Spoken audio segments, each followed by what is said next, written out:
Good Thursday morning, and thank you for joining us here on KARE 11 News Now. I'm Jason Hackett.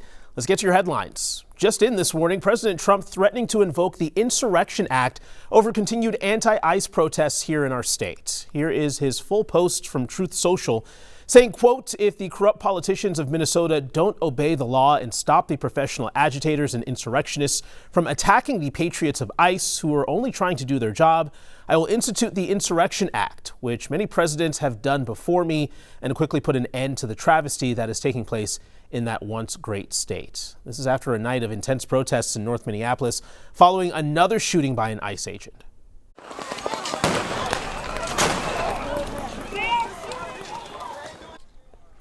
And that's some video from last night. All of this happening just 1 week after an ICE agent killed Renee Good.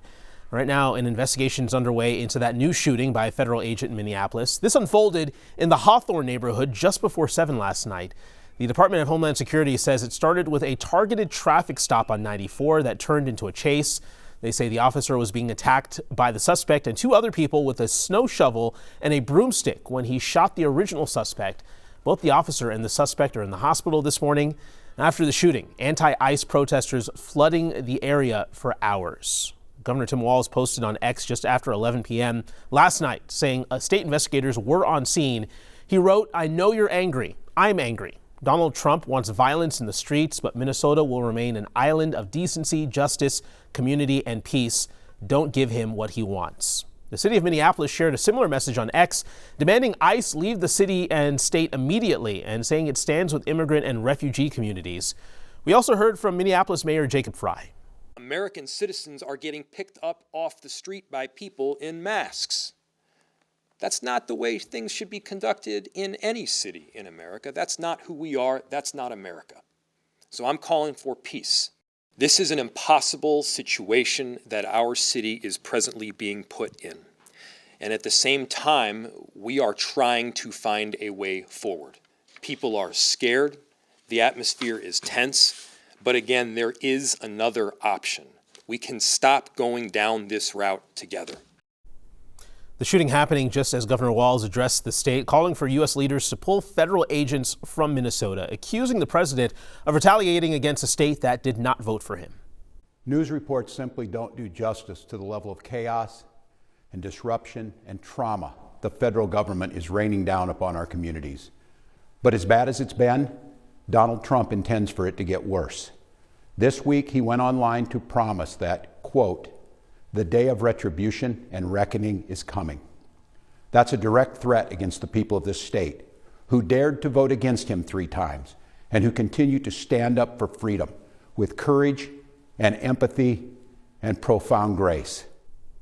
Minnesota Speaker of the House and gubernatorial candidate Lisa Demuth responded to the address, saying the governor should have spent the time coordinating with ICE instead of going on TV to repeat tired talking points to appease activists. Now, the latest shooting comes exactly 1 week after the deadly shooting of Renee Good by an ICE agent. And now this morning, we're hearing from Good's parents and her 4 siblings. In a statement, the family thanked the community for the outpouring of support over the last week. They go on to say Renee was, quote, "the beautiful light of our family and brought joy to anyone she met. She was relentlessly hopeful and optimistic, which was contagious. We all already miss her more than words could ever express." The family added Renee was a fountain of comfort and gave everything she had to take care of her friends and family. A look over Minneapolis right now, where today the Minneapolis City Council will consider a resolution demanding Governor Walz pass an eviction moratorium. Council members argue it's needed as many people can't safely go to work and earn rent with federal agents in the street. They say without an eviction moratorium, thousands will face eviction as soon as February 1st. City Council members will hold a press conference on the resolution at 1:30 before their 2 p.m. meeting. Right now, we're hearing from the union representing Metro Transit workers who say federal agents are impacting their ability to do their jobs.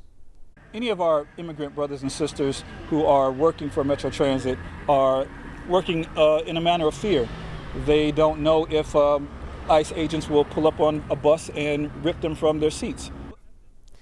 Union leaders say they've seen ridership decrease significantly since ICE's appearance in the metro, although official stats have not been released.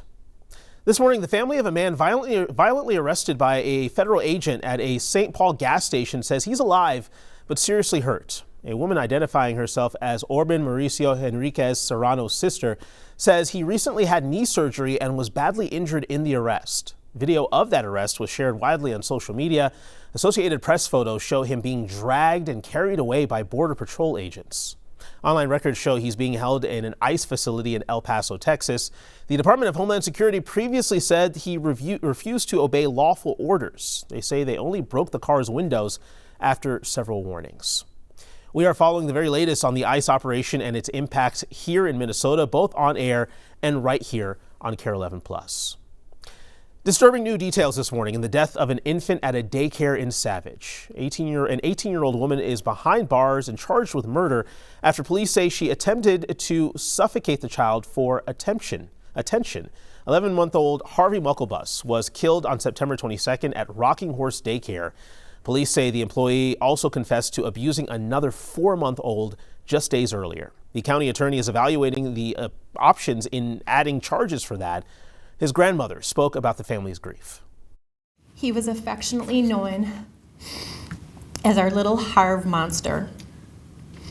Harvey was such a blessing to our family, and his death has left a tremendous hole in our hearts. The daycare has been closed since the death, with their licenses temporarily suspended. They have filed an appeal. Today, Trump will meet with Venezuelan opposition leader Maria Corina Machado at the White House. This visit comes after Trump declined to endorse her after the U.S. capture of the country's leader, Nicolas Maduro. Trump allowed Maduro's vice president to assume control there. Maduro and his wife were taken to New York, where they pleaded not guilty to narco-terrorism and drug trafficking charges. Not for sale. That's the message from Danish and Greenland officials to President Trump about the Arctic territory. They met with administration officials on Wednesday at the White House and said they have a different opinion from the president about who should control Greenland, but are open to expanding the U.S. military footprint. NBC's Alice Barr has more from Washington.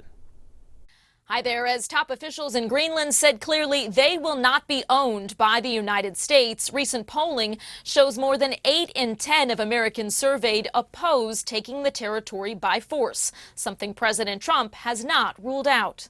This morning, diplomatic divisions over the fate of Greenland, the Danish territory that President Trump insists the U.S. must control. We need Greenland for national security. The president has made his view clear, and we have a different position. Foreign ministers from Denmark and Greenland meeting at the White House with Vice President J.D. Vance and Secretary of State Marco Rubio, who says President Trump would prefer to buy the massive island territory, a proposition that could cost as much as $700 billion, according to 3 people familiar with the estimate. Denmark, a NATO ally, insists its territory is not for sale.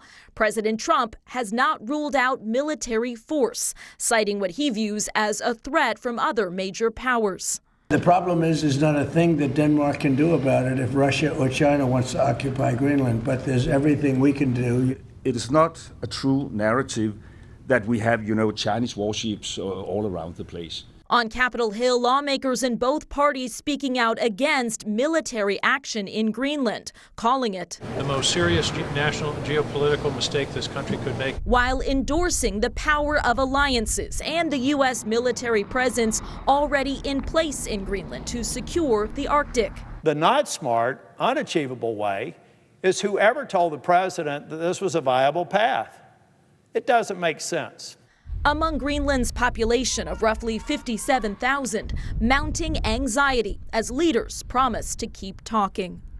Focus today back on Venezuela, with opposition leader Maria Corina Machado expected to meet with President Trump, according to a senior White House official. Machado has suggested she may give President Trump her Nobel Peace Prize in thanks for ousting authoritarian leader Nicolas Maduro, though the Nobel Institute says the award cannot be transferred. In Washington, Alice Barr, NBC News. Nearly 2,000 Health Partners workers in the Twin Cities could walk off the job soon. The union representing them is set to announce the results of a strike vote today. Their contract is set to expire on January 31st, and union leaders say they've had 10 bargaining sessions with no substantial progress. The workers staff more than 25 Twin Cities clinics. If a strike is authorized, it wouldn't start until February 1st. Health Partners sent us a statement in response to the strike vote, saying, quote, "We remain focused on reaching an agreement that's fair to our colleagues and sustainable for our organization. We look forward to continuing to make progress at our next bargaining sessions. Stick with us. More news and weather coming up right after the break.